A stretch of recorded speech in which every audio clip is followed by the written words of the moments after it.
So good afternoon. The next topic is formal organization. As in the previous topic we have studied, in organizing process we have to complete the 4 activities. All these 4 activities will be completed with the formalities, rules, regulations. So any department which include the formalities, rules, regulations and the predetermined plans, whenever the authority responsibility relationship are clear, these types of organizations are known as formal organization.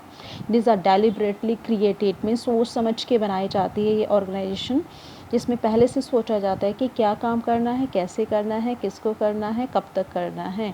तो सबकी इसमें authority responsibility पहले से defined होती है, scalar chain पहले से decide होती है, किसी काम को करने की लिमिट पहले से डिसाइड होती है, रूल्स रेगुलेशंस अथॉरिटीज सब कुछ पहले से डिसाइड होता है.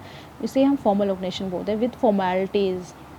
So formal organization is with the formalities. It refers to the organization structure which is designed by the management. That is designed by the management. बनाया जाता है सोच समझ के, deliberate planning है. It is designed by the management to accomplish a particular task related to the organization, not personal.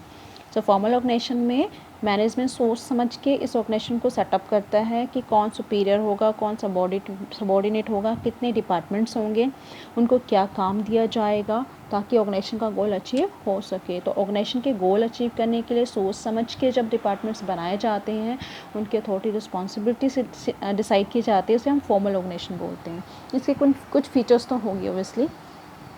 So main features of formal organization is it has defined interrelationship, as we have said कि in formal organizations first of all departments are set up.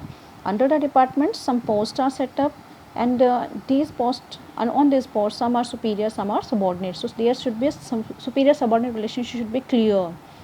So in formal organization is a sort of arrangement which defines clearly the mutual relationships, who is superior, who is subordinate. It's very clear in the formal organizations. One will be the boss, one will be the subordinate. Now second feature, because it is based on formalities, it is based on rules and procedures. It is because it is a type of planning. In this everything will be planned, what to be done, what is not to be done. It is important to observe all the predetermined rules and procedures in the formal organization. That's why it is called formal. Formalities, rules, regulations, procedures. Third, it is based on division of work. In this, first of all, as usual, list will be prepared about the activities, and after that these activities will be divided among the departments. So it is based on the division of work. So it is this that the connect the efforts of different departments with each other. It is deliberately created, that is most important. One mark question also, sometimes case studies also, to identify the type of organization. So from this point of view we can find out all these features should keep in mind in order to solve the case studies. It is deliberately created. Which organization is deliberately created? Formal organization. Deliberately means सोच समझ के पहले से create की जाती है, खुद नहीं बनती है. It is deliberately created in order to achieve the objectives of organization in easy manner. Organisation के ऑब्जेक्टिव पूरा करने के लिए प्लानिंग हो रही है सब कुछ. It is impersonal because organisation objective is most important. That's why it is very impersonal. Means personal feelings are ignored and strict discipline is observe. It is not the person but the work that happens to be important. Means some work is assigned to person. If the person is completed the task, then it is good. But if that person fails to complete the task, then the person have to give the answer why he is not able to complete the task. He cannot give the silly excuses. He cannot give the personal excuses, because not based on excuse, they based on result. It is very impersonal. It is more stable because in this scalar chain already decided, departments are decided, authority responsibilities are decided. So everything is going on in a systematic manner. There will be no confusion. That's why it is more stable, because it cannot be introduced because of the need of individuals and their wishes. Changes cannot be introduced on the basis of the person's wishes. Therefore it is more stable. जो एक बार decide हो गया करना पड़ेगा. तो इसके कुछ फ़ायदे भी हैं, नुकसान भी हैं. Advantages of formal organisation, because हमने फॉर्मल ऑर्गेनाइजेशन में कुछ क्या पढ़ा फीचर्स में कि it is clearly define the relationship, who is superior, who is subordinate. It clearly define the work. All work is divided, clearly define the work. Then based on some rules, procedures, So these are three main features of the formal organization that will create some advantages. Easy to fix accountability because everyone know what they have to do, what is expecting from them. So authority and responsibilities are clear. So everyone will be responsible for their task. They cannot give the excuse, they cannot hand over their task or responsibility to another.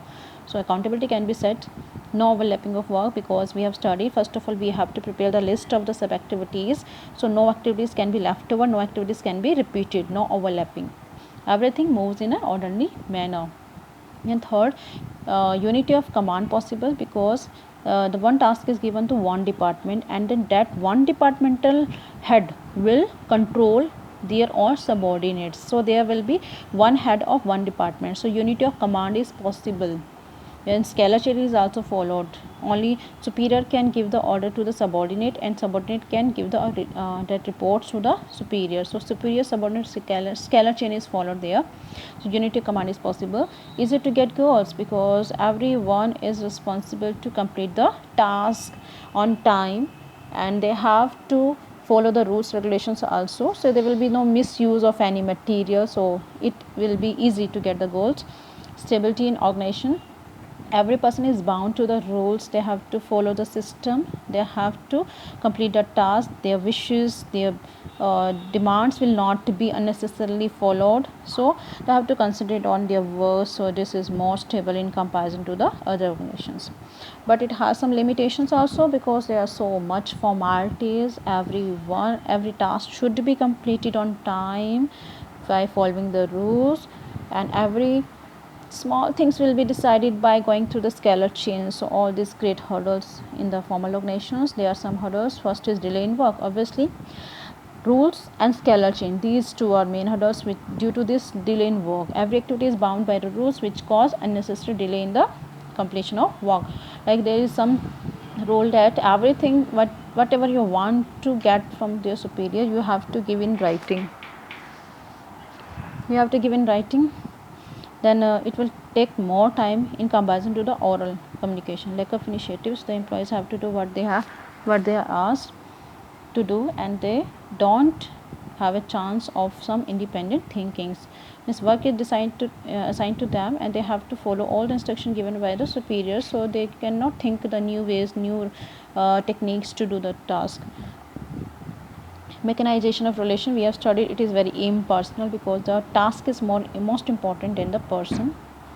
The relationship of all the peoples are defined. This leaves the no chance of any mutual interplay, and thus the knowledge of other peoples and their experience can not be exploited because mechanisation है. आपको एक employ की एक machine की तरह use करना है, उसको टास्क दे दे, उसे काम पूरा करना है. तो these are the features, merits and demerits of formal organisation.